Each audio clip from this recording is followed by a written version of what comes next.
Bismillahirrahmanirrahim. Assalamualaikum warahmatullahi wabarakatuh. Selamat siang dan salam sejahtera untuk kita semua.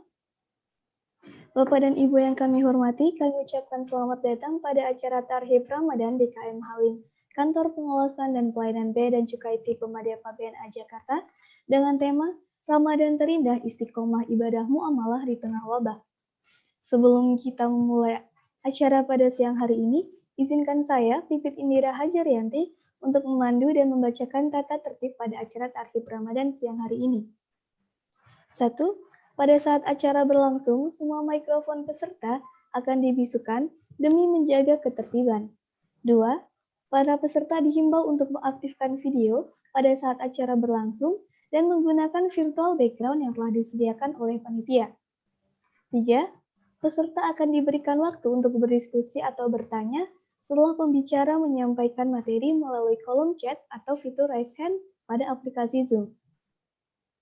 Bapak dan Ibu yang berbahagia, karena waktu telah menunjukkan pukul 12:37 waktu Indonesia bagian Barat, tanpa berlama-lama lagi, acara Tarhib Ramadan akan kami mulai. Bismillahirrahmanirrahim. Assalamualaikum warahmatullahi wabarakatuh. Waalaikumsalam. Alhamdulillahirabbil alamin, wassalatu wassalamu ala asrofil anbiya'i wal mursalin wa ala alihi wa ashabihi ajma'in. Rabbi shrah li sadri wa yassir li amri wahlul 'uqdatam min lisani yafqahu qawli, amma ba'du. Selamat siang dan selamat datang kepada Bapak dan Ibu dalam acara Tarhib Ramadan DKM Halim, Kantor Pengawasan dan Pelayanan Bea dan Cukai Tipe Madya PBNA Jakarta, dengan tema Ramadan Terindah Istiqomah Ibadah Muamalah di Tengah Wabah. Puji syukur kita panjatkan kehadirat Allah Subhanahu wa Ta'ala yang telah melimpahkan rahmat, taufik, hidayah, dan inayahnya kepada kita semua, sehingga pada siang hari ini kita dapat berkumpul bersama di ruang Zoom meeting walaupun masih dalam keadaan pandemi.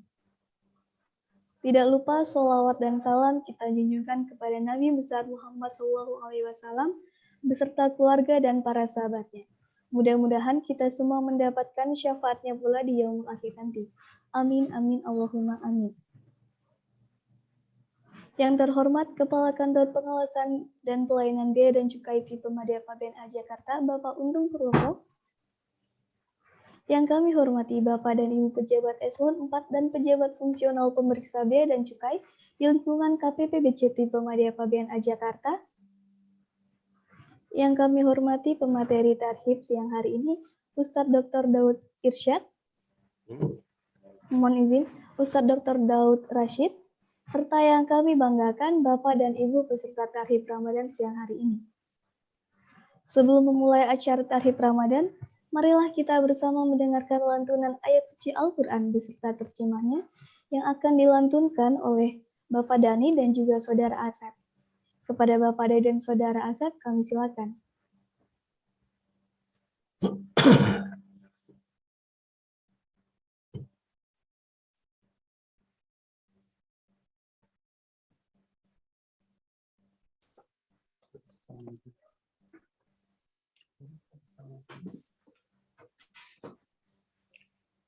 Assalamualaikum warahmatullahi wabarakatuh. Waalaikumsalam warahmatullahi wabarakatuh.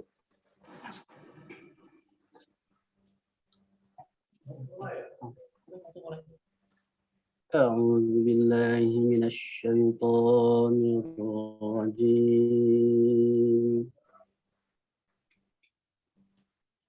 Bismillahirrahmanirrahim.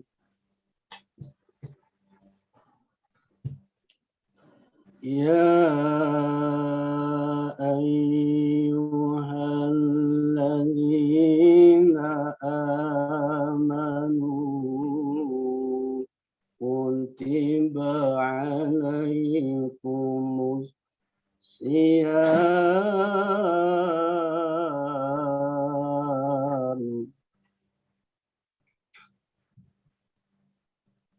kutiba alaikumus siyam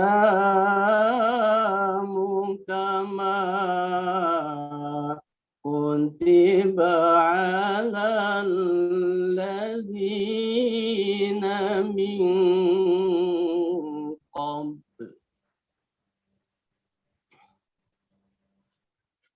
كتب على الذين من قبلكم لعلكم تتقون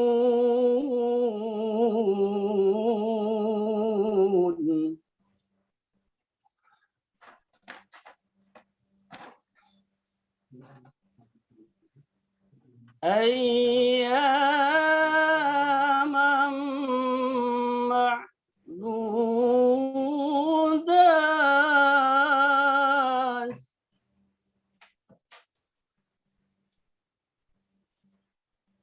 فمن كان منكم مريضا أو على سفر فعدة من أيام أخر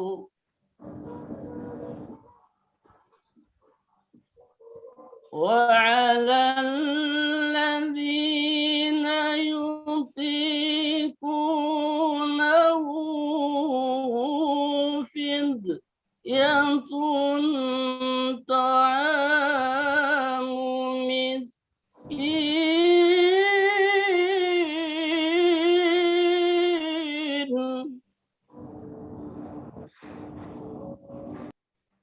فمن تطوع خيرا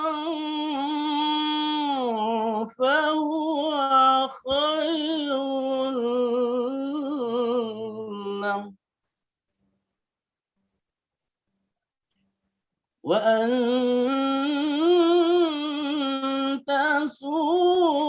تصوموا خير لكم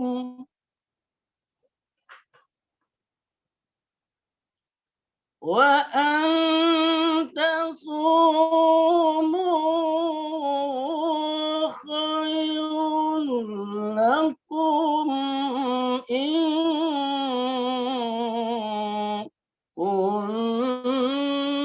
كنتم تعلمون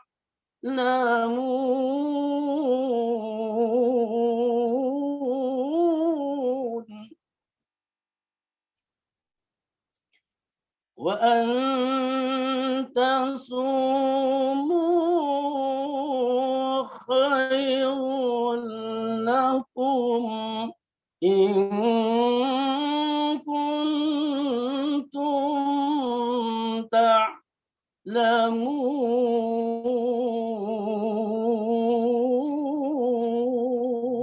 تعلمون صدق الله العظيم.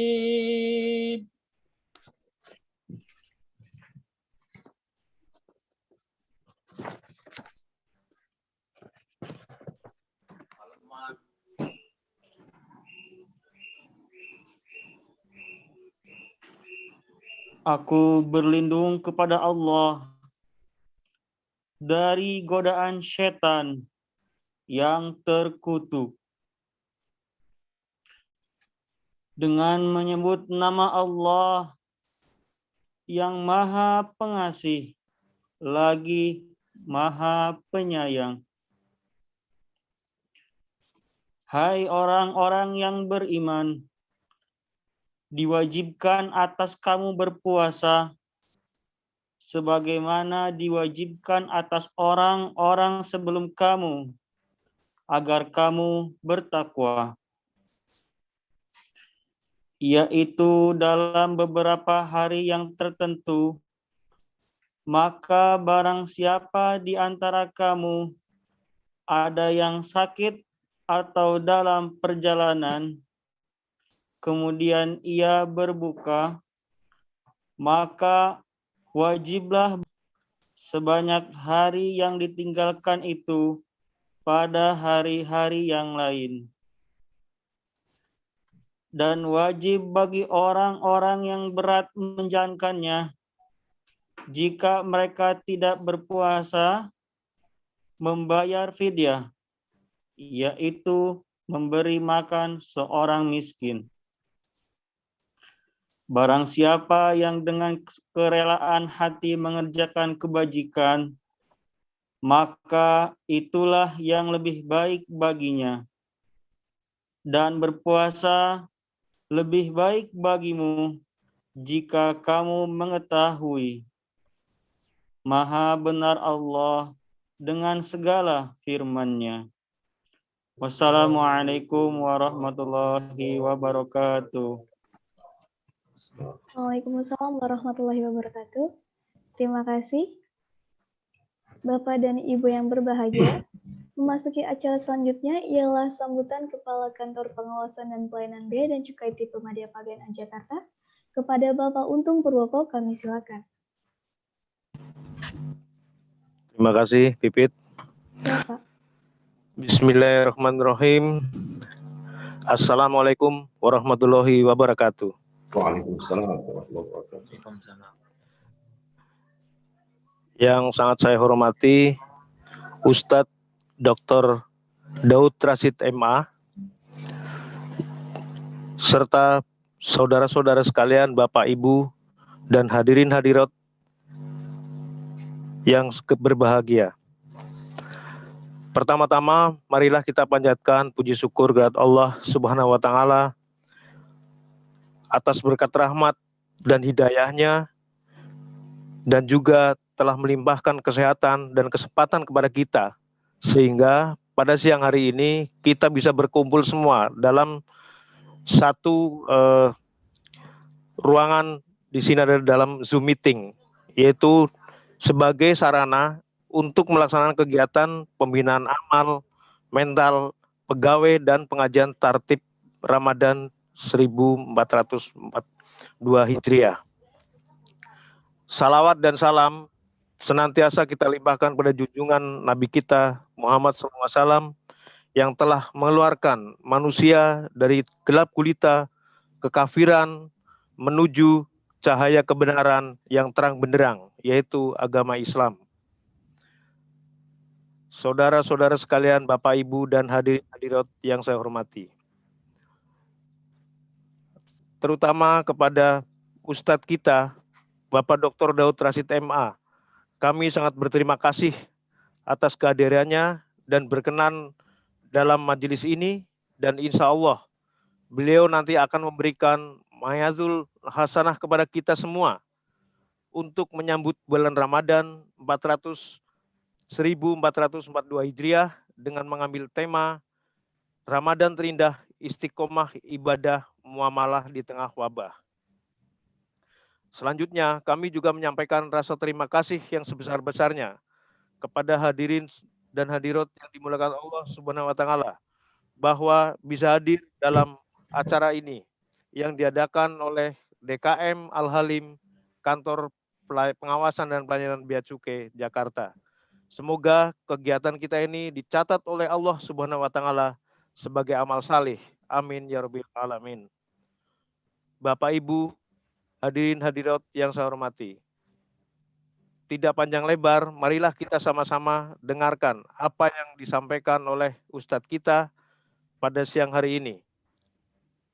Demikian yang bisa saya sampaikan dalam kesempatan baik ini, dan segala khilaf, lebih dan kurangnya kami mohon maaf. Sekian, terima kasih. Assalamualaikum warahmatullahi wabarakatuh. Waalaikumsalam warahmatullahi wabarakatuh. Baik, Bapak dan Ibu yang dirahmati Allah, berbicara mengenai tema Tarhib Ramadan kali ini, yaitu Ramadan terindah, istiqomah ibadah muamalah di tengah wabah, tentunya kita akan teringat kembali dengan Ramadan tahun sebelumnya, yang rasanya sangat berbeda seperti tahun-tahun sebelum ada pandemi. Untuk saya misalnya, rasanya momen Ramadan kemarin menjadi Ramadan tersulit untuk saya, karena banyak sekali perbedaannya, mulai dari tidak ada tarawih berjamaah di masjid, aktivitas ibadah sholat di masjid juga dibatasi, bahkan juga dilarang, sempat dilarang. Nah, Untuk aktivitas seperti buka bersama pun yang biasanya menjadi acara rutin juga tidak diperbolehkan. Apalagi kalau mengingat momen hari raya nih, banyak keluarga yang tidak bisa berkumpul bersama untuk merayakan hari raya kemenangan kita. Namun saya yakin di balik segala sesuatu pasti ada hikmah yang Allah berikan. Yang sangat saya rasakan yaitu salah satunya sabar. Sabar untuk tidak bertemu dan berkumpul terlebih dahulu dengan keluarga di kampung halaman.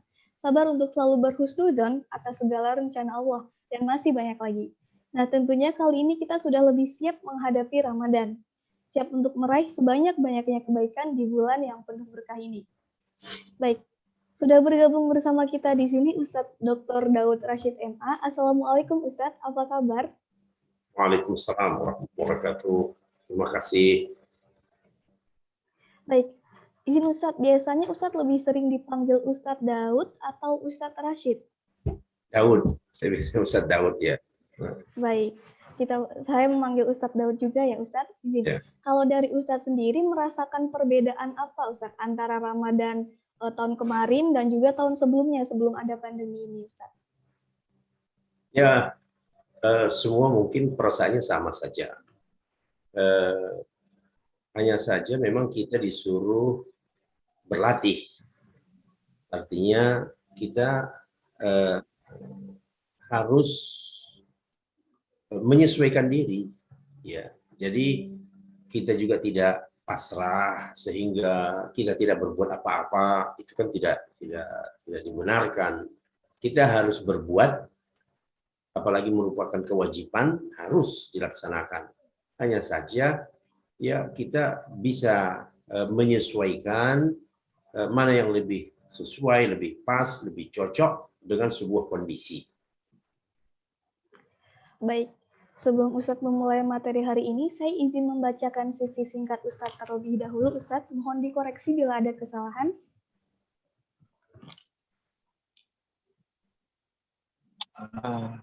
Ya. Ustadz Daud lahir di Tanjung Balai, Sumatera Utara, 3 Desember 1962, beliau adalah pakar hadis, politik Islam, syariah, dan fikih, dan merupakan alumni Cairo University, Mesir. Ustadz Daud menyelesaikan sekolah menengah atas di SMA Negeri Tanjung Balai pada tahun 1980, dan melanjutkan studinya di Fakultas Syariah IAIN Medan dan Fakultas Hukum Universitas Sumatera Utara pada tahun 1980 hingga 1983. Pada tahun 1984 hingga 1987, beliau menempuh pendidikan di Fakultas Syariah and Law Universitas Al-Azhar Mesir dan melanjutkan program S2 dalam bidang syariah Fakultas Darul Ulum Cairo University Mesir pada tahun 1987 hingga 1990. Dan pada tahun 1994 hingga 1996, Ustadz Daud menyelesaikan program doktoral dalam bidang syariah di Cairo University. Ustadz Daud aktif mengisi seminar dan ceramah baik dalam negeri maupun luar negeri. Beliau juga aktif menulis di berbagai media massa, serta mengisi acara kajian keislaman di berbagai stasiun televisi. Pada tahun 1996 hingga 1999, Ustadz Daud menjadi staf pengajar pasca sarjana IAIN Syarif Hidayatullah Jakarta, dan pada tahun 1999 hingga 2004 menjadi anggota pakar hukum Menteri Kehakiman dan HAM RI. Dan juga pada tahun 2000 hingga 2004 menjadi ketua konsentrasi hadis pada program pasca sarjana IAIN Sunan Gunung Jati Bandung, staf pengajar pada Fakultas Syariah UIN Sunan Gunung Jati Bandung, staf pengajar pada pasca sarjana Universitas Indonesia Pusat Kajian Timur Tengah dan Islam, dan menjadi anggota Dewan Syariah Nasional MUI Pusat serta anggota Komisi Fatwa Majelis Ulama Indonesia Pusat. Beberapa karya ilmiah beliau antara lain Pembaharuan Islam dan Orientalisme dalam Sorotan, Islam dan Reformasi, Islam dalam Berbagai Dimensi, Indahnya Syariat Islam, Metode Riset Islami, Bank Tanpa Bunga, Ghazwul Fikri dalam Sorotan, dan Fitnah Kubro. Baik, Bapak dan Ibu yang dirahmati Allah, tanpa berlama-lama lagi, mari kita dengarkan bersama materi yang akan disampaikan oleh Ustadz Daud. Kepada Ustaz Daud kami silakan. Baik. Bismillah wassalatu wassalamu ala Rasulillah wa ala alihi wa sahbihi wa mawala amma ba'du. Perasaan kita masih belum terasa pulih. Karena kita memang merasakan ada suatu hal yang beda dalam 2 tahun ini dengan masa sebelumnya di mana kita bebas. Wabil khusus dalam soal beribadah, kita merasakan nyaman dan indahnya hidup di bawah kolong masjid, bermesra-mesra dengan Allah Subhanahu wa Ta'ala. Di tengah malam kita bermunajat kepadanya. Ada yang sholat qiyamul lail berjamaah, dan ada yang melaksanakan tilawah Al-Quran sepanjang malam. Ada yang i'tikaf di ujung Ramadan. Namun tahun lalu hampir semua itu tidak dapat kita lakukan. Dan kita berharap tahun ini mulai terjadi pengendoran. Dalam arti kata, kita hendaknya bisa menyesuaikan diri dengan kondisi yang ada, sehingga kita juga tidak terpaku dengan suasana masa lalu, dan kita juga berusaha dalam waktu yang sama untuk menjaga hal-hal yang tidak bisa ditawar-tawar dalam kehidupan kesehatan kita. Nah, setiap kali datang Ramadan, kaum muslimin mengadakan sebuah acara, kita sebut sosialisasi, yang istilah populernya tarhib. TARHIB. Itulah tertulis di logo bapak-bapak itu, tarhib. Ini sebuah kata yang sering kita dengar, marhaban. Dari akar katanya dari tarhib itu. Apa arti marhaban? Ucapan selamat datang. Jadi kalau ada tamu, kalau ada rombongan ya yang menjumpai kita mengatakan marhaban, selamat datang, welcome. Nah, akar katanya dari tarhib. Jadi tarhib Ramadan semacam upaya untuk memahami nilai Ramadan sehingga memicu dan memacu semangat kita dalam memasuki bulan Ramadan sejak awal hingga Ramadan berakhir meninggalkan kita. Banyak sekali orang yang sadar akan nilai Ramadan ketika dia berada di penghujung Ramadan. Ini tidak sedikit. Seseorang ketika mendengar ceramah tentang Lailatul Qadar, lalu dia mendengar ceramah itu atau rekaman itu di ujung Ramadan, lalu dia mengatakan apa? Wah, sudah berakhir, Ramadan sudah di ujung, sementara Lailatul Qadarnya sudah lewat. Jadi itulah penyebab diperlukan pembekalan. Nah, pembekalan inilah yang dikemas dalam sebutan tarhib, supaya orang tahu apa nilai Ramadan, apa bobot yang dibawa oleh Ramadan, barakah, dan seluruhnya rahmat, nikmat yang terkandung dalam Ramadan, sehingga setiap muslim bisa meraup semua menu yang disajikan oleh Ramadan itu, lalu akhirnya dia keluar dari Ramadan sebagai pemenang. Semua kita ingin menjadi pemenang. Jadi kalau mau jadi pemenang, fahami dulu, ngerti dulu. Ya, kalau kita tidak mengerti, kita tidak bisa mengambil kesempatan dan peluang, bagaimana kita bisa menjadi pemenang. Itulah yang terkandung di dalam sebuah acara tarhib. Nah, saya akan menampilkan video bahan ya, slide bagaimana Rasulullah SAW di dalam Ramadan. Nah, ini mohon maaf di bawah ada tulisan Imam Al-Hikmah New York. Memang saya pernah tinggal di New York selama 1 tahun sekian bulan menjadi imam di sebuah Islamic Center namanya Al-Hikmah di kota New York, di Queen. Lalu ini belum sempat saya rubah, makanya nempel terus di sini. Padahal ini sudah berakhir tahun 2017. Mohon maaf. Rasulullah di bulan Ramadan.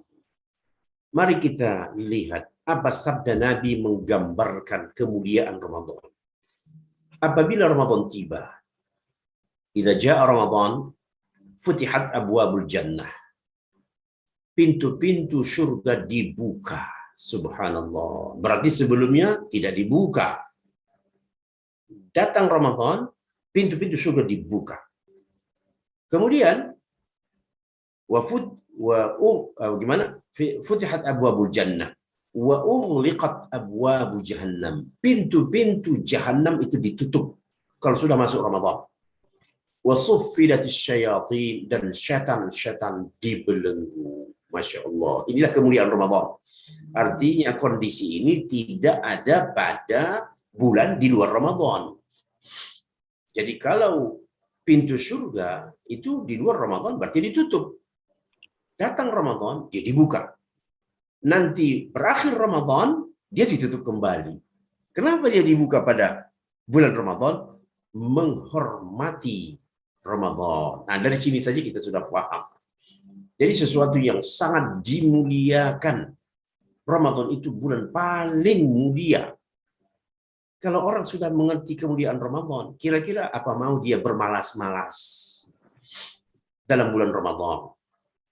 Pasti dia akan kalahkan yang namanya malasnya itu di bulan ini untuk meraih kemuliaan Ramadan. Subhanallah. Memang kita ini sering telat informasi. Baru tahu kemuliaan Ramadan sesudah lewat satu Ramadan. Tahun berikutnya begitu lagi. Tahun berikutnya begitu lagi. Sehingga akhirnya pada tahun terakhir kita ada di dunia, kita menyesal.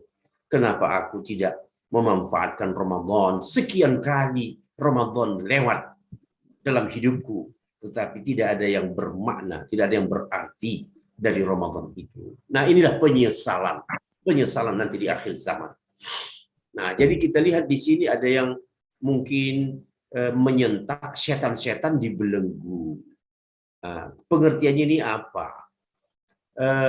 Memang ada semacam interpretasi khusus mengenai setan dibelenggu. Apakah semua setan itu dibelenggu? Nanti orang akan berpikir kalau begitu, tentu tidak ada sebuah perbuatan maksiat, mungkar yang terjadi pada bulan Ramadan. Namun kenyataannya, ya yang berbuat maksiat ada saja yang melakukan maksiat. Kita perlu sadari bahwa angka kejahatan kriminal itu di bulan Ramadan menurun. Ini berdasarkan data. Ya. Yang berkepentingan dalam soal data Ramadan mengetahui betul bahwa pada bulan Ramadan angka kejahatan itu menurun. Nah, di situ saja sudah melihat, sudah ada sinyal betul. Rupanya pada bulan Ramadan itu setan dibelenggu. Nah, kata sebagian ulama, setan yang dibelenggu itu rupanya ada penjelasannya. Siapa yang dibelenggu ini? Satu hadis menceritakan yang dibelenggu itu adalah maradatus syayatin. Artinya setan, induk-induknya setan itu. Setan itu kan seperti manusia, ada pimpinannya, ya, ada elitnya.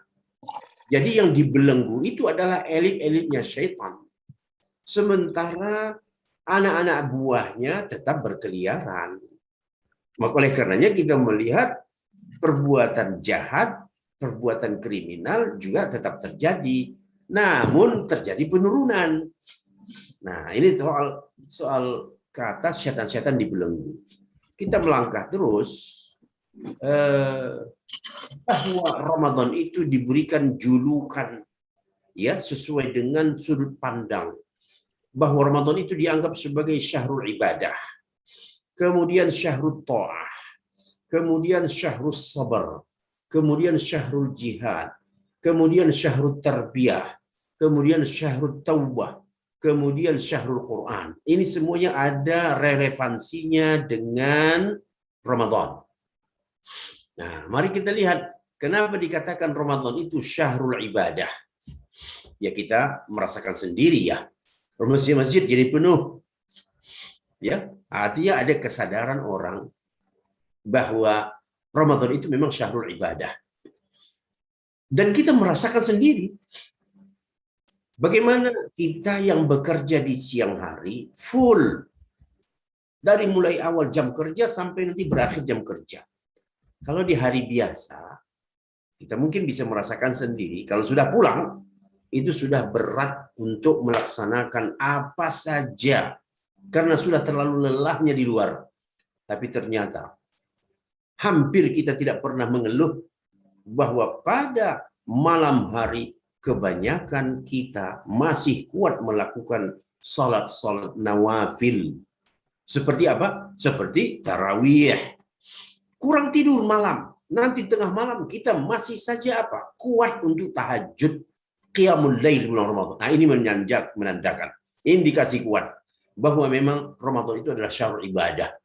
Ada semangat yang luar biasa pada diri setiap muslim untuk meningkatkan frekuensi dan intensitas ibadah.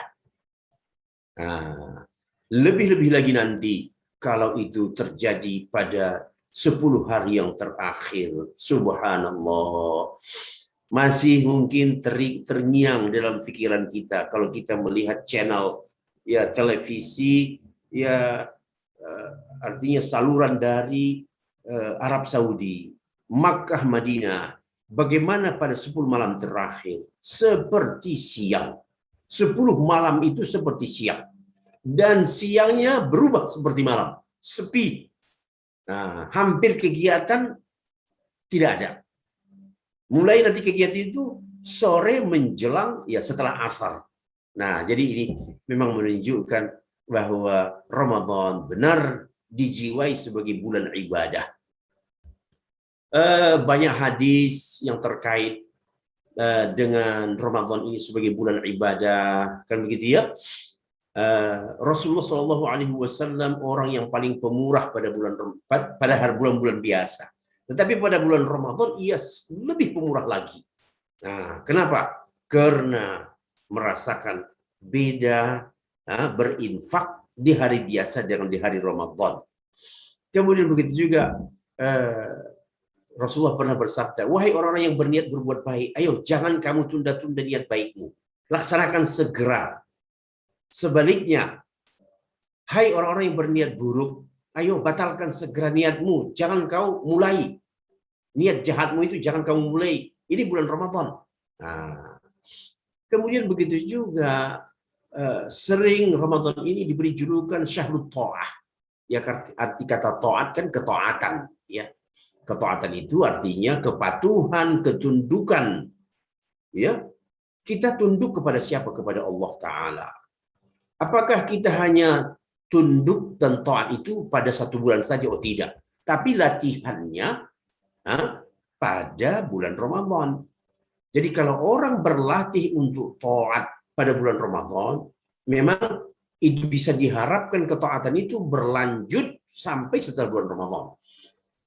Bukti ketaatan itu apa? Nah, kita disuruh menahan lapar, menahan haus, menahan hawa nafsu. Mau patuh nggak? Patuh. Setiap orang merasa terpanggil untuk patuh. Dia lapar tetapi dia tidak tertarik untuk makan. Dia haus tetapi dia tidak tertarik untuk minum. Kenapa? Karena taat. Kepatuhannya kepada Allah Ta'ala. Karena dia mendengar, wahai orang beriman, diwajibkan kepada kamu untuk berpuasa.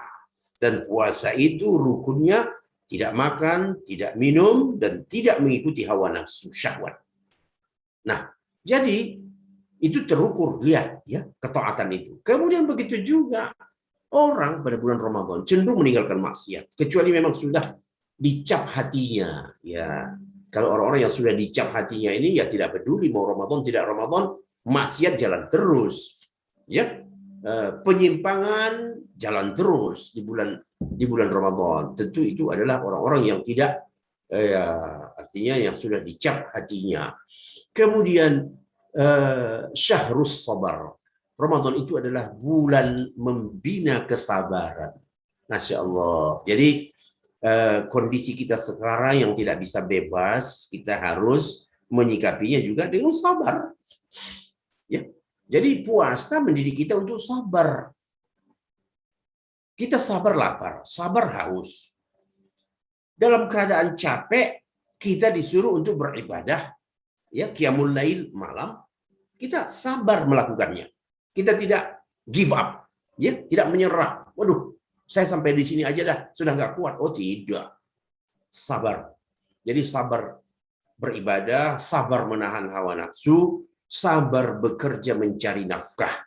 Apakah ada alasan, oh saya tidak bisa mengantor, saya tidak bisa berdagang, saya tidak bisa mencari nafkah untuk 1 bulan lamanya karena saya berpuasa? Oh tidak, hampir tidak ada orang melakukan itu.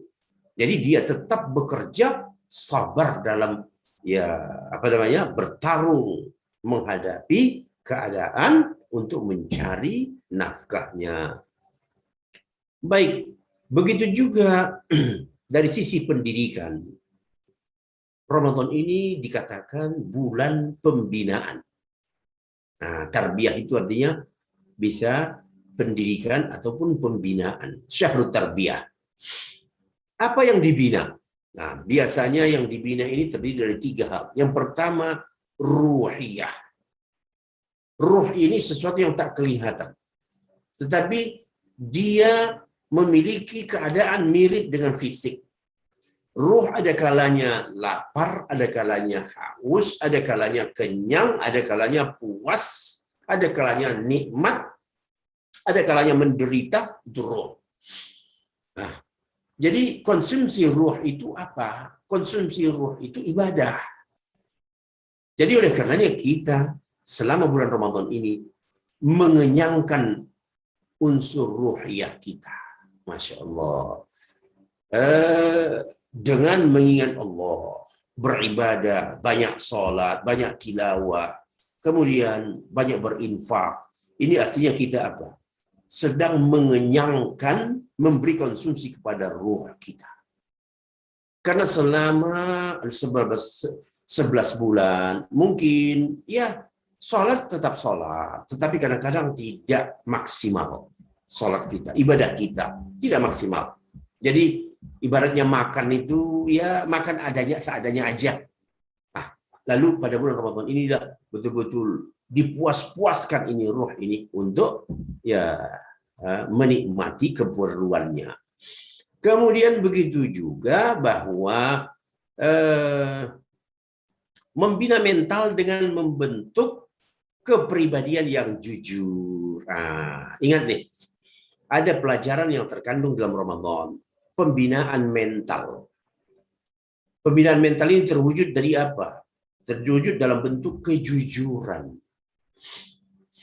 Lingkungan kita kadang-kadang tidak mendukung untuk jujur. Tetapi dengan Ramadan, kita dididik untuk jujur. Maukah kamu berbohong di bulan Ramadan pada saat engkau sedang mensucikan jiwamu, mentalmu? Maukah engkau mengotorinya? Tentu tidak. Maukah engkau mengotori jiwamu dengan mengabaikan amanah, merusak amanah? Oh tidak. Begitu juga dengan sikap istiqomah, rendah hati, pemurah, penyayang, ya, tegar menghadapi tantangan. Ini semuanya mental nih. Ini semuanya adalah kaitannya dengan mental. Jadi selama Ramadan itu dilakukan pelatihan ya terhadap sikap mental. Mendidik supaya amanah, jujur, istiqomah. Ya, istiqomah ini artinya apa? Konsisten, tidak tergantung angin. Ya. Kalau pimpinannya ketat, oh saya ikut ketat. Kalau pimpinannya longgar-longgar, oh saya juga ikut longgar-longgar. Itu tidak istiqomah namanya. Ya, siapapun, lingkungan apapun kita berada, kita tetap konsisten. Nah, rendah hati. Nah, begitu juga ya, rendah hati. Jadi selama Ramadan ini kita didik untuk punya rendah hati, bukan rendah diri. Beda rendah hati dengan rendah diri. Rendah hati ini adalah tidak sombong. Begitu ya. Kalau rendah diri, ya tidak punya wibawa. Ya. Nah, rendah diri itu ya orang-orang yang tidak punya harga diri. Kita sebagai masyarakat, kita sebagai umat, kita sebagai bangsa, kita harus punya wibawa. Ya, kita tidak boleh diremehkan oleh orang di luar kita. Nah, itu dididik dari Ramadan. Kamu walaupun puasa, kamu tidak boleh rendah diri. Kayak begitu? Ya, saya tidak makan, tidak minum, tetapi kekuatan saya bisa melebihi orang yang makan dan minum. Nah, ya. Jadi ini kaitannya juga nanti pada tegar menghadapi tantangan. Begitu. Tantangan begitu hebat, tetapi bisa dilalui. Anda bisa bayangkan seorang kalau tidak niat berpuasa, lalu tidak sarapan pagi, apa yang terjadi kira-kira? Ya, mulai kan masuk angin, perut kembung, mulai nasi ke kepala. Tetapi pada bulan Ramadan tidak makan jelas, tapi niat puasa. Namun dalam menghadapi tantangan pekerjaan biasa saja. Bahkan kadang-kadang bisa lebih dahsyat ya, kita melakukan loncatan pekerjaan, produktivitas ketika kita berpuasa. Ada apa? Nah, inilah dia rahasia Ramadan. Kemudian begitu juga orang yang berpuasa itu pemalu, dan begitu juga etikanya meningkat, beradab. Ya, beradab. Orang Ramadan itu beradab karena dia dididik untuk beradab. Nah, Ramadan juga sering dikaitkan dengan taubat, betul. Itu sama sekali tidak keliru. Bahwa inilah peluang untuk bertaubat. Allah membuka pintu taubatnya. Jangan sampai Ramadan lewat, orang tidak bertaubat. Kasihan. Peluangmu sudah lewat. Na'udzubillah min dzalik. Walaupun kesempatan bertaubat tidak hanya pada Ramadan, ya. Ini harus jadi pengetahuan umum. Jangan ada sebuah pikiran, oh saya mau bertaubat tapi menunggu bulan Ramadan. Itu keliru besar. Karena tidak ada jaminan kalau umurmu sampai kepada Ramadan. Jadi bertaubat itu setiap waktu, setiap hari, dalam tempo 24 jam, seseorang bebas terbuka untuk bertaubat. Tapi kalau bulan Ramadan pun tidak juga dimanfaatkan untuk bertaubat, ini sudah keterlaluan. Ya, ini sudah keterlaluan. Kemudian ada sebuah istilah yang populer juga di dalam literatur Islam bahwa Ramadan itu adalah bulan jihad, bulan perang. Kenapa? Karena dulu sejarah membuktikan bahwa Rasulullah dan para sahabat pada bulan Ramadan itu dipaksa harus berhadapan dengan perang. Tetapi hasilnya seperti apa? Justru tak terbayangkan. Hasilnya gemilang. Kemenangan dalam pertempuran.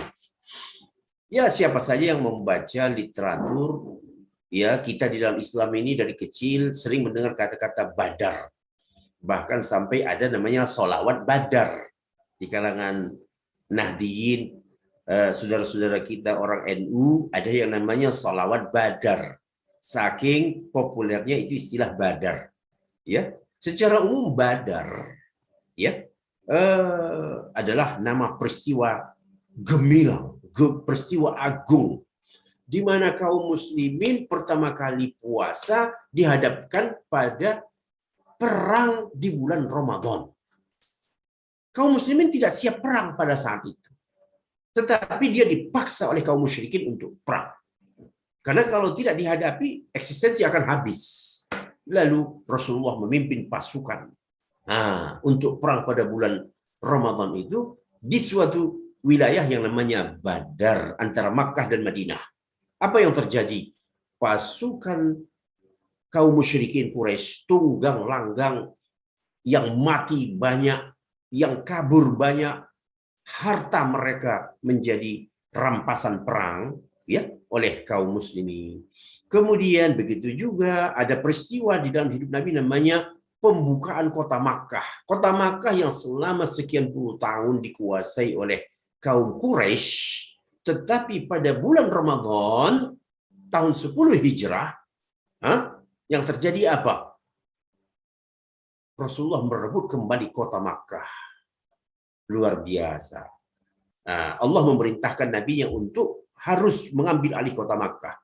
Karena di Makkah itu ada yang namanya Ka'bah, tempat kaum muslimin bersujud. Kemudian sejarah berikutnya juga mengikuti bagaimana kaum muslimin bisa memenangkan pertempuran melawan Imperium Persia yang terkenal dengan Perang Qadisiyah. Nah, lalu juga melawan tentara Tatar. Pada masa itu kaum muslimin dipimpin oleh Raja Qutus dari Mesir.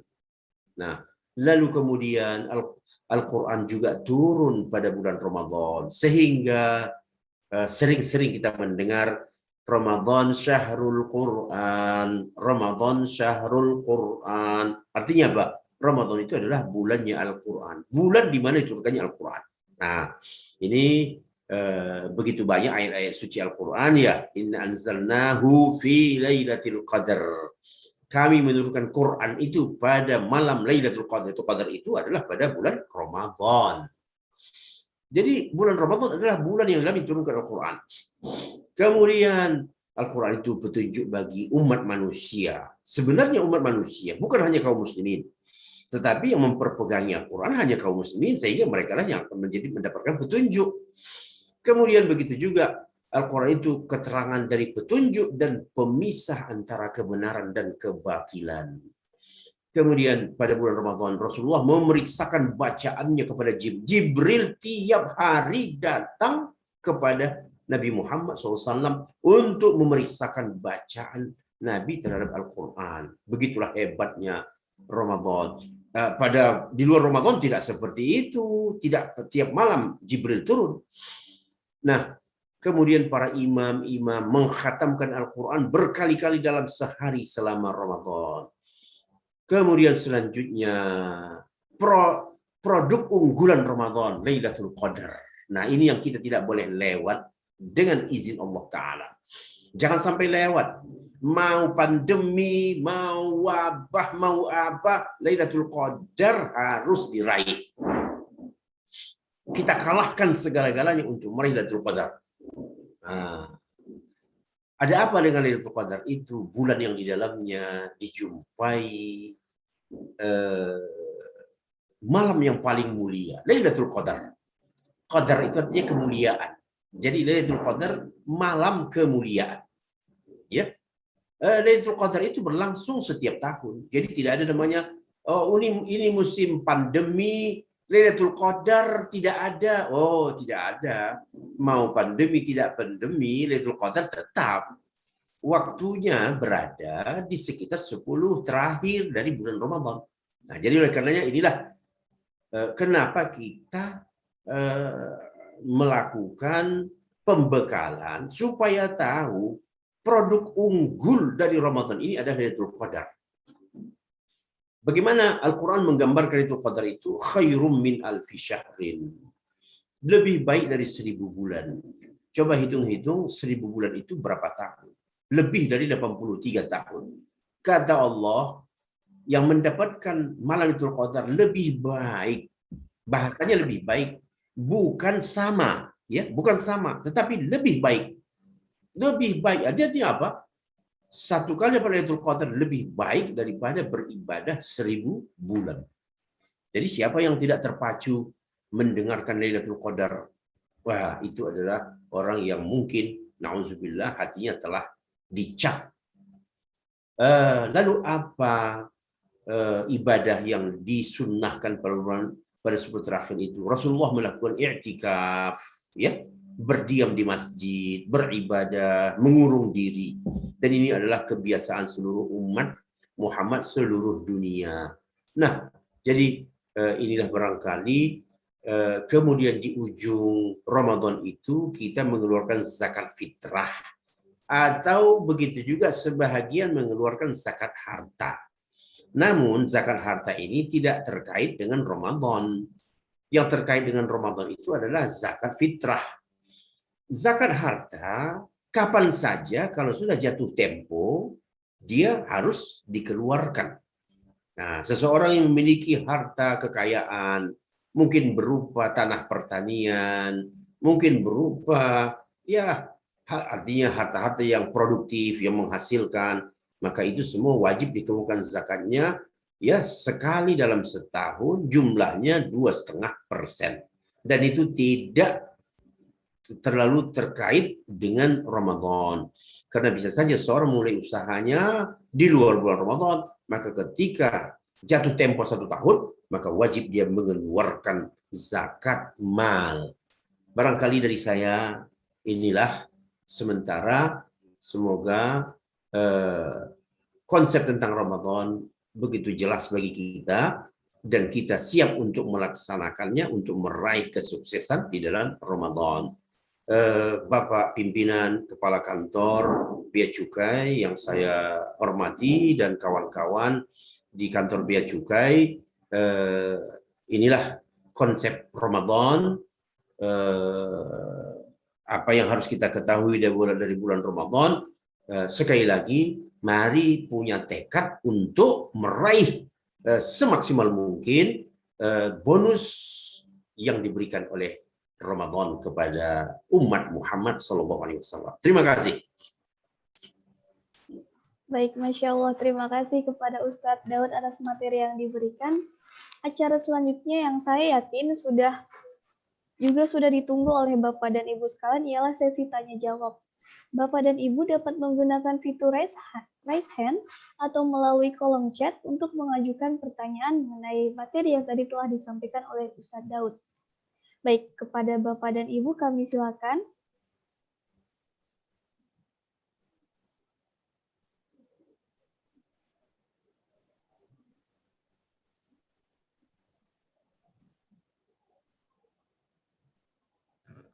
Baik, Ustadz, sambil menunggu Bapak dan Ibu yang mungkin sedang menyiapkan pertanyaan, saya tadi sedikit bertanya-tanya nih Ustadz nih, mengenai tentang malam Lailatul Qadar ya Ustadz ya. Nah, tadi kan disebutkan bahwa untuk ibadah-ibadah yang bisa dilakukan seperti iktikaf dan lain sebagainya. Nah, kalau untuk para wanita atau misalnya istri sendiri itu bagaimana Ustadz? Maksudnya kan kita juga harus ada izin dari suami ya Ustadz untuk misalnya iktikaf di masjid atau gimana, atau adakah ibadah-ibadah yang bisa dilakukan oleh ibu-ibu atau wanita yang di rumah gitu Ustadz? Baik, hukum aslinya untuk wanita iktikaf itu di rumah, bukan di luar rumah. Nah, itu sunnahnya, hukum aslinya iktikaf itu di rumah. Pada masa-masa yang lalu banyak wanita muslimah iktikaf di masjid. Ini hanya dorongan psikologi saja, ya. Melihat orang ramai ke masjid, ya artinya acara di masjid juga cukup menggairahkan, begitu ya. Lalu tidak terkecuali kaum muslimat datang ke masjid, sahur bersama, baca Quran di sana. Ini lebih kepada unsur sosialnya. Unsur sosialnya, pergaulan. Tapi secara ajaran,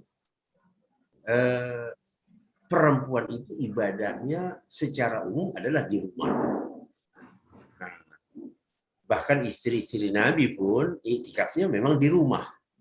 Nah, lalu diajarkan oleh Rasulullah doa yang tidak putus-putusnya dibaca, Allahumma innaka afuwun tuhibbul afwa fa'fu anni.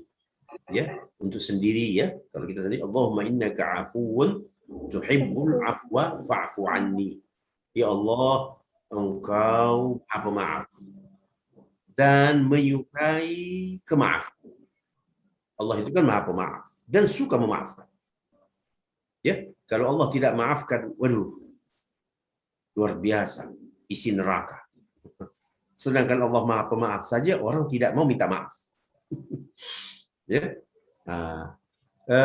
Fa'fu anni, maka maafkanlah aku ya Allah. Nah, jadi kalau orang meminta maaf, apalagi di bulan Ramadan, Masya Allah, Allah itu sangat suka.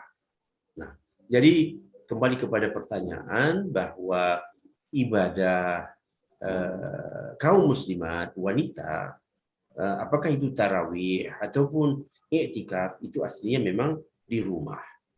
Karena ini bisa juga kita pahami karena pekerjaan wanita banyak terkait dengan rumah, ya, mungkin menyiapkan makanan, kemudian membereskan rumah, kemudian anak-anak, ya.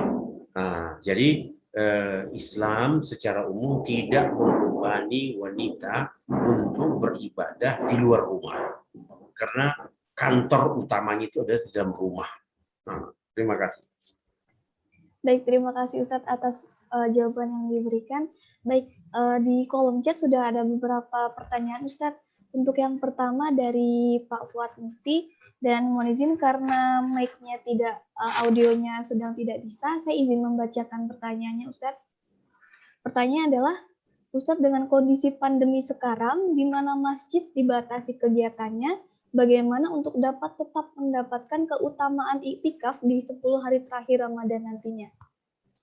Kayaknya ini ada, oh iya, ini mulai pertanyaan ini ya. Siap. Di mana masjid dibatasi kegiatannya, bagaimana untuk dapat tetap mendapat keutamaan iktikaf. Nah, di sini ya kita mencari dahulu apakah ada masjid yang membuka dirinya untuk orang yang iktikaf dengan aturan-aturan, dengan pembatasan. Nah, kan begitu ya. Pembatasan tetap dilakukan, tetapi masjidnya tetap buka. Kalau ada, maka kita hadir di sana. Nah, tapi kalau memang itu sudah tidak bisa dilakukan, ya, maka terpaksalah kita i'tikaf di rumah sendiri. Apa yang kita lakukan di masjid, kita lakukan di rumah. Nah, jangan karena mentang-mentang di rumah, lalu ya yang terjadi adalah apa? Ya semua ibadah Ramadan ataupun iktikaf itu menjadi buyar, ya, dengan makanya kita harus di sinilah kita harus bisa mengendalikan diri, alat komunikasi, ya, harus siap membatasi alat komunikasi. Alat komunikasi yang ada sekarang punya banyak fungsi sehingga cenderung melalaikan. Nah, jadi disinilah kita berebut untuk membuka, kalau saya membahasakannya ya, kita berebut membuka celah-celah pintu surga di penghujung Ramadan. Kemudian di awal pandemi sempat muncul kontroversi sholat Jumat dan jamaah di masjid dalam kondisi pandemi. Saat ini masjid sudah seperti normal kembali. Ya, alhamdulillah, ini yang kita harapkan dengan pembatasan-pembatasan, tetapi sudah jauh berubah dari tahun sebelumnya. Dan rata-rata masjid rasanya tidak melarang, tidak mengunci lagi untuk praktek sholat berjamaah, begitu juga mungkin tarawih nanti. Bolehkah niat puasa dalam bahasa Indonesia? Oh, boleh. Bahkan niat itu adanya di dalam hati. Ya, kalaupun Anda tidak sebutkan secara lafaz, Anda menyimpan di dalam hati punya niat, itu sudah cukup. Namun sebagian masyarakat ya terserah. Ada yang melafazkannya nawaitu shauma ghadin an adai fardhi syahri Ramadan hadhihi sanah lillahi ta'ala. Ya, yang mau menyebutkan silakan. Tetapi ya aslinya kalaupun hanya di dalam hati itu sudah diterima, ya, sudah sah puasanya.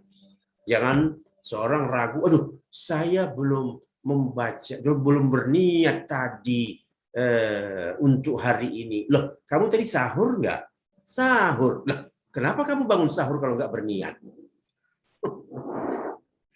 Kamu bangun sahur itu saja sudah berniat. Karena kamu kan tidak bangun sahur untuk nonton bola. Ya. Nah, kamu bangun tadi itu memang untuk sahur, tujuannya untuk puasa besok. Ya udah, artinya kamu sudah berniat. Nah, jadi inilah barangkali perlu ya pencerahan kepada banyak masyarakat kita yang terpaku dengan sebutan kalau niat itu yang dilafazkan itu.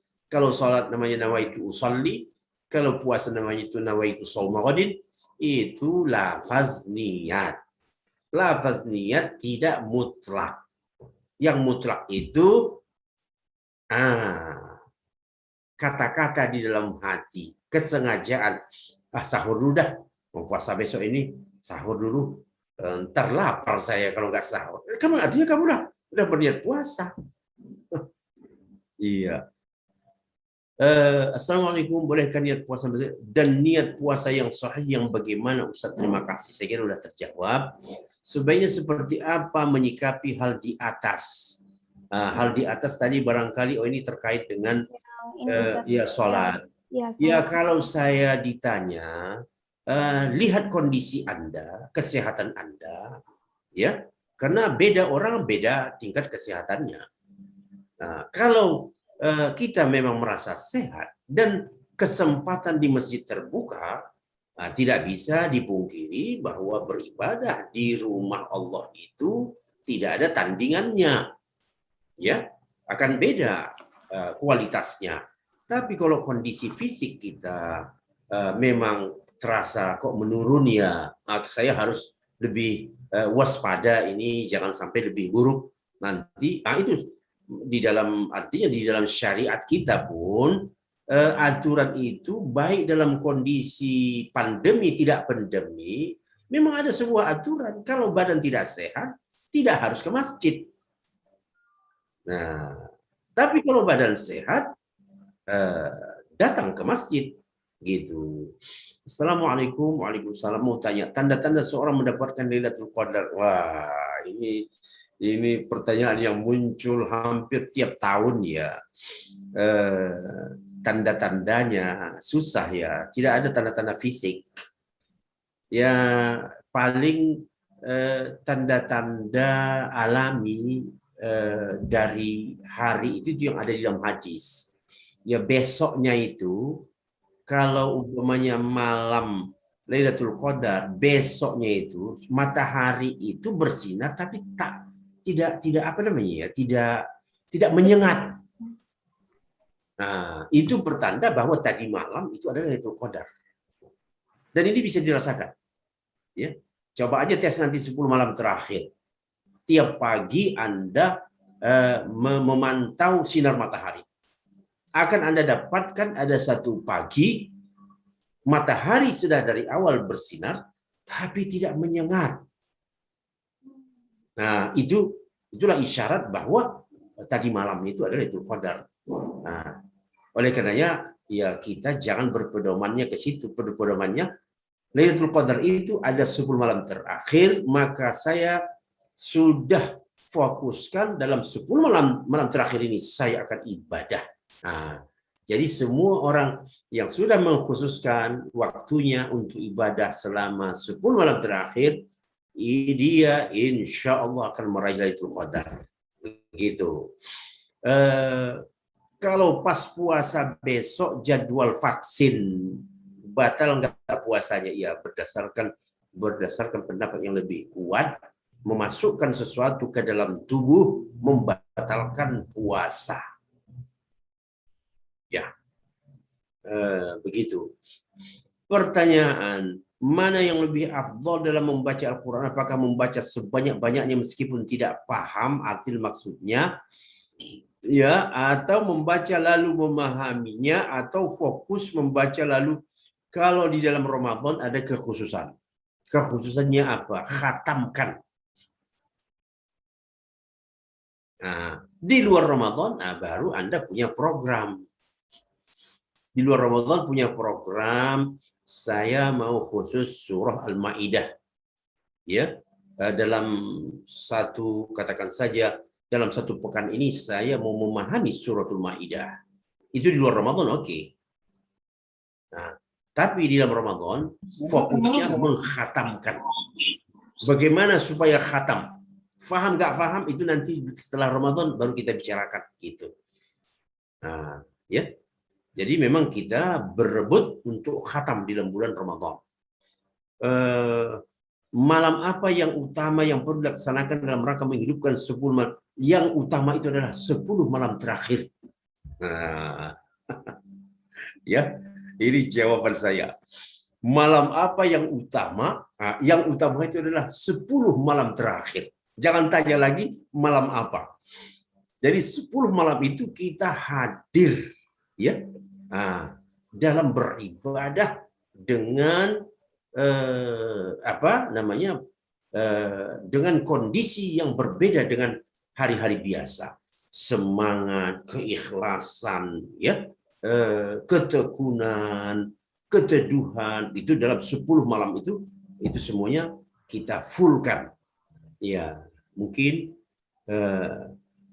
amalan apa? Oh, begitu. Amalan. Saya pikir malam apa? Oh, amalan apa? Yang jelas qiyamul lail. Ya. Tahajud. Kemudian selain tahajud apa? Ya capek tahajud baca Quran. Kemudian setelah baca Quran di sela-sela 10 itu memang ada doa favorit. Itulah dia, Allahumma innaka afuwun tuhibbul afwa fa'fu anni. Ya. Allahumma, ikutin aja saya dari balik mikrofon. Allahumma innaka afuwun tuhibbul afwa fa'fu anni. Itu saja. Batas akhir mengganti puasa Ramadan selambatnya bulan Sya'ban. Apabila ternyata melewati setahun belum diganti, apakah boleh diganti setelah melewati Ramadan?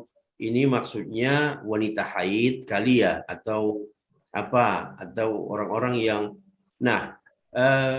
sudah barang tentu puasa Ramadan tidak bisa disia-siakan. Andaikan pun lewat Ramadan, memang kita telah melakukan dosa kepada Allah Subhanahu wa taala. Ya, dikasih Allah batas 11 bulan, tetapi kita lalaikan. Nah, jadi bagaimana saya sebagai seorang perempuan umpamanya puasa gantinya belum habis, ya tetap nanti setelah Ramadan dibayar lagi. Nah, jadi tidak berganti menjadi bayar fidyah saja, tidak. Ya. Nah, tetap diganti puasa dengan puasa kecuali bukan haid. Ya. Nah, ada penyakit tambahan begitu. Penyakit tambahan yang kalau itu diganti ya sangatlah memberatkan bagi seorang hamba Allah, maka boleh di situ dibayar. Ya, boleh dibayar. Nah, bagi wanita mengganti puasa karena haid tetap harus dengan puasa. Ya, yang memberatkan itu mungkin apa? Seperti wanita hamil. Wanita hamil ya bayangkan saja, mungkin kondisi fisiknya yang tidak kuat. Lalu kalaupun nanti setelah hamil dia bayar, tetap saja memberatkan karena anaknya mau menyusui. Kalau dalam keadaan menyusui wanita berpuasa itu sangat tidak dianjurkan karena mempengaruhi air susunya. Nah, makanya untuk wanita yang nifas ya memang dibolehkan membayar fidyah. Begitu juga wanita hamil boleh membayar fidyah karena penggantian akan sangat memberatkan dan bisa berpengaruh pada bayi. Adapun haid, tidak bisa. Kalau semua wanita mau membayar fidyah dengan haid, wah repot. Yang bebas itu hanya sholat. Sholat memang tidak perlu diganti. Tapi kalau puasa wajib diganti. Jadi ini saya pikir ya belum diganti. Apakah boleh diganti setelah? Ya memang harus diganti juga pada setelah Ramadan. Terkait perjalanan dengan pesawat dari Papua ke Jakarta saat puasa, mana jam puasa yang kita pakai? Nah, waktu kita puasa, memulai puasa pada saat kita take off. Pada waktu kita sampai berbuka, kita mengikuti jadwal di mana kita berada. Mungkin untung 1 jam, 2 jam, mungkin rugi sejam, 2 jam. Nah, kalau terbangnya ke arah timur, berbukanya akan lebih cepat. Nah, tapi kalau terbangnya ke arah barat, Anda sedikit perlu apa? Yang paling terasa itu kalau pergi umroh. Kalau hanya pergi dari Irian ke Jakarta, ini tak seberapa jumlahnya. Tapi kalau sudah pergi umroh, ya terbang ke arah dunia Arab, luar biasa. Perbedaannya itu sampai 4 jam, 5 jam kita harus menambah jam puasa. Tapi itu belum apa-apa kalau Anda membayangkan orang-orang yang tinggal di daerah yang ada musim dingin, musim panasnya. Saya mengalami itu beberapa tahun. Ya. Tahun 2000 sampai sekarang pun, sekarang ini bulan Ramadan itu masih terhitung musim panas ya di daerah Amerika, Kanada. Jadi puasa musim panas itu saya rasakan 17 jam. Setiap hari. Bisa membayangkan 17 jam setiap hari. Tetapi kaum muslimin sampai kepada anak-anak, ya waktu kita berbuka, ya saya tanya, ini anak-anak ini kan ya baru belajar puasa gitu. Kamu puasa nggak? Puasa, I'm fasting. Ya, Masya Allah. Berapa jam? Ya, 17 hours. Ya Allah. Bukan orang tua, ini anak-anak. Nah, tapi alhamdulillah itu dia tadi. Karena niat itu menambah semangat. Beda dengan orang tidak berniat. Orang tidak berniat, tidak sarapan pagi, itu bisa berkunang-kunang kepalanya. Iya. Nah, jadi inilah barangkali. Jadi untuk wanita hamil dan menyusui cukup dengan membayar fidyah aja ya. Begini, ada tidak perlu ganti puasa lagi karena saya pernah dengar tetap harus diganti puasanya walaupun sudah membayar fidyah. Oh tidak, yang ada detailnya begini. Untuk wanita hamil, bedakan dulu wanita hamil dan menyusui. Wanita menyusui tidak ada perbedaan, cukup dengan membayar fidyah. Tidak ada yang namanya ganti puasa. Untuk wanita hamil, kondisi wanita itu beda-beda. Ada yang kuat berpuasa dalam keadaan hamil. Fisik kuat. Tapi mungkin pertanyaan begini, apakah ada pengaruh kondisi ibu berpuasa terhadap janin yang dikandungnya? Secara medis tidak berpengaruh. Secara medis tidak berpengaruh kondisi ibu yang berpuasa pada janin. Yang berpengaruh kalau anak yang menyusui. Nah, ini kita harus cermat nih. Jadi kalau wanita sedang hamil, ini ada 2 pilihan. Pilihannya, saya kuat. Saya merasa tidak ada apa-apa. Saya tidak merasa lemas dengan puasa. Maka dia dipersilakan untuk berpuasa. Karena bagaimanapun kondisi puasa itu lebih indah daripada tidak puasa. Nah, tapi ada kondisi perempuan yang memang ya lemas ya. Apakah saya harus tetap berpuasa dengan fisik saya yang tak begitu kuat? Kamu jangan berpuasa kalau kondisi fisikmu tidak kuat. Nah, jadi ada pilihan untuk wanita yang memiliki kekuatan. Nah, tapi kalau dia memilih untuk tidak puasa dan dia hamil, cukup juga membayar fidyah. Karena saya secara pribadi, keluarga pernah mengalami ini, hamil berpuasa. jalan aja, nggak ada masalah. Jadi kalau ada sebagian orang meragukan, nah itu nanti kan berpengaruh pada janinnya. Tidak benar. Tidak benar. Nah, bahwa kondisi ibu berpuasa, janin yang di dalam perut bukan makan, tidak terpengaruh dengan kondisi ibu yang berpuasa. Kalau ibu berpuasa, oh janinnya tidak makannya, oh tidak. Cadangan makanan ibu itu sudah ada dikasih Allah. Nah, jadi persoalannya bagi wanita yang berpuasa kuat atau tidak kuatnya, begitu. Namun sebagian orang ya udah kan namanya lagi hamil, ya itu terserah, itu namanya orang-orang yang gampang menyerah, itu ya terserah saja. Tapi pilihan tetap ada.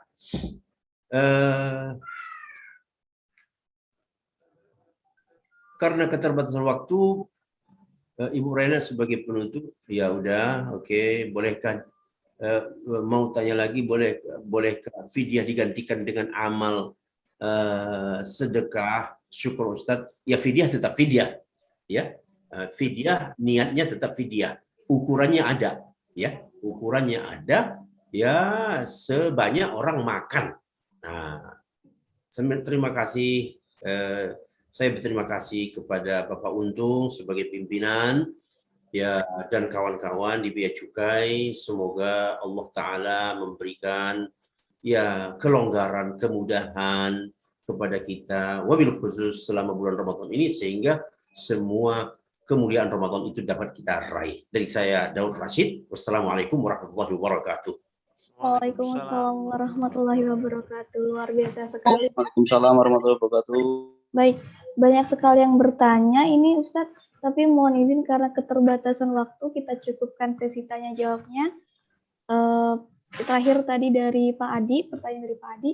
Nah, sebelum menutup kebersamaan kita pada acara Tarhib Ramadan hari ini, marilah kita bersama-sama berdoa, dan doa akan dipimpin oleh Ustadz Daud Rashid. Mohon izin Ustadz kepada Baik, alhamdulillah. Alhamdulillahilladzi hadana li hadza wa ma kunna linahtadiya laula an hadana Allah. Allahumma ij'al jam'ana hadza jam'an marhuma wa tafarruqana min ba'dihi tafarruqan ma'suma wa hdina siratan mustaqima. Allahumma arina al-haqqa haqqan warzuqna ittiba'ah wa arina al-batila batilan warzuqna ijtinabah. Allahumma ballighna Ramadan. Allahumma ballighna Ramadan. Allahumma ballighna Ramadan. اللهم ادفع عنا البلاء والوباء والغلاء وسوء الفتن ما ظهر منها وما بطن. اللهم قنا ونجنا من هذا الفيروس. اللهم قنا ونجنا من هذا الوباء. اللهم قنا ونجنا من هذا المرض يا رب العالمين. اللهم اشف مرضانا ومرضى المسلمين وارحم موتانا وموتى المسلمين وعافي مبتلانا ومبتلى المسلمين يا رب العالمين. وصلى الله على نبينا محمد وعلى آله وصحبه وسلم والحمد لله رب العالمين. والسلام عليكم ورحمة الله وبركاته. سبحانك اللهم وبحمدك أشهد أن لا إله إلا أنت أستغفرك وأتوب إليك. Baik, terima kasih kepada Ustadz. Bapak dan Ibu yang kami hormati, kita sudah sampai di penghujung acara. Semoga acara Tarhib Ramadan dengan tema Ramadan terindah, istiqomah ibadah muamalah di tengah wabah pada hari ini dapat menjadi pemicu semangat kita dalam berlomba-lomba meraih kebaikan bulan Ramadan yang sebentar lagi akan kita jumpai insya Allah. Tidak lupa kami sampaikan untuk tetap mematuhi protokol kesehatan dan juga menjaga kesehatan agar kita semua dapat terhindar dan memutus rantai penyebaran COVID-19. Baik, demikian acara Tarhib Ramadan hari ini. Mohon maaf atas tutur yang kurang teratur dan kata yang kurang tertata. Subhanakallahumma wa bihamdika asyhadu an la ilaha illa anta astaghfiruka wa atubu ilaik. Terima kasih dan sampai jumpa pada acara selanjutnya. Wabillahi taufiq wal hidayah. Wassalamualaikum warahmatullahi wabarakatuh.